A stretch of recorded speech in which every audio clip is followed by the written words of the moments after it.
Hi guys, now in this video I'm going to show you how you can change your theme on BibleShow. If this video helps, please like and subscribe. So if you have been displaying your scriptures using one particular theme, for instance, you can see this theme that I've been using, you can simply change it by just following simple steps.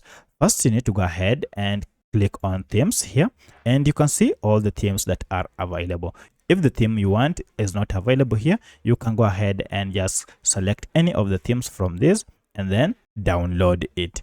From here, now you can change the theme by just choosing or tapping on any of these, and you can see each and every time you tap on any, it will be changed. You can see even this is a theme that comes with animation effect. You can also use it. You can also go ahead and change the coverage. If you want to display full screen, you can go to configure here and choose how you want this coverage to appear. Maybe you want full screen, you can choose full screen, and you can see the coverage will be full screen. And now if I go to themes, you can see now this is displayed full screen. So that's how you can change your display themes on BibleShow. If you have any other question, kindly let me know in the comment section. Otherwise, thanks for watching, and let's meet in the next video.